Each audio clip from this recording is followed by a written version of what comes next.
চৈত্র সংক্রান্তির আগে অর্থাৎ চড়ক উৎসবের আগের দিন নীল পুজো হয়ে থাকে। এবছর 30শে চৈত্র পড়েছে নীল পুজো।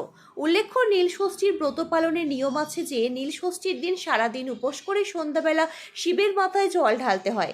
শিবের মাথায় বেলপাতা, ফুল ও একটি ফল ছুঁয়ে রাখতে হয়। এরপর আকন্ত বা অপরাজিতার মালা পরিয়ে সন্তানের নামে একটি মোমবাতি জ্বালিয়ে প্রার্থনা করার নিয়ম প্রচলিত আছে। নীল ষষ্ঠীতে পরিবারের সন্তানের কামনায় উপবাস করে থাকেন বাড়ির মহিলারা।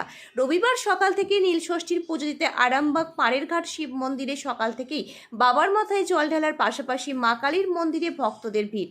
লম্বা লাইন দিয়ে দাঁড়িয়ে রোদকে উপেক্ষা করেই ভক্তরা মন্দিরে পুজো দেওয়ার পাশাপাশি বাবার মাথায় জল ঢালার পাশাপাশি মা কালীর মন্দিরে পুজো দেন।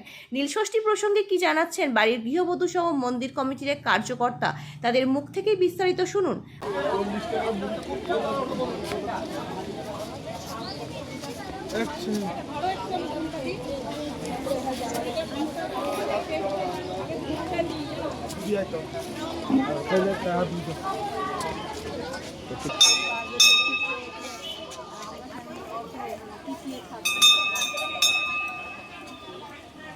ডিপেটা আনলে না, ডিপেটা দিয়ে যাবে।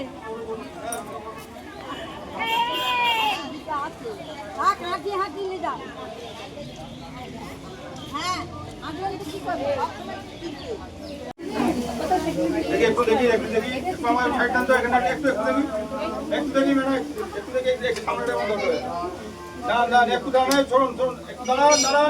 বিপদ করবেন বারবার আমি এটা লাগিয়েছি, বারবার আমরা খুলে দিচ্ছি।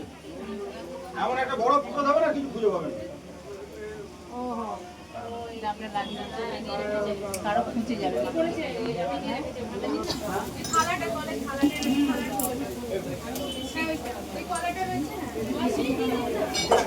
শিবের পুজো নীল ষষ্ঠী বলা হয়। এটা কিভাবে করা হয়? এটা কি উপোস রেখে শিবের মাথায় জল ঢেলে পুজো দেওয়া হয়। এখানে ফল মিষ্টি, ফুলের আকন্দ ফুলের মালা দেওয়া হয়, পুজো দেওয়া হয় বাবার। কি নাম দিদি, আমরা কোথা থেকে এসেছেন? মঙ্গল কামনার জন্য। কত বছর ধরে পুজো?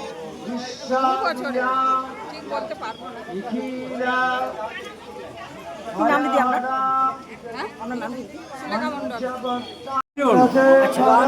নিরাপদে দিয়ে এই জন্যে আমাদের সবাই রাত্রি বা পরিবারে এসে পূজা আদায় করছে। আরও 5 জন আসছে বা কমিটিও এসছে, লাগিয়েছে। এই জন্য একটা উৎসব, বিরাট উৎসব, মানে ভক্তদের জন্য নিরাপদে নিয়ে যায় আমার রাতের কাজে। এই পুজো কেন করা হয় যদি একটু বিস্তারিত জানান? হ্যাঁ, এই পুজো কেন করা হয়? হয় এটা প্রতি বছরই হয়, 1 বছর নয়, প্রতি বছরই হয়। এটা একটা উৎসব, যারা একটা উৎসব আছে, এটা উৎসবের মতো হয়।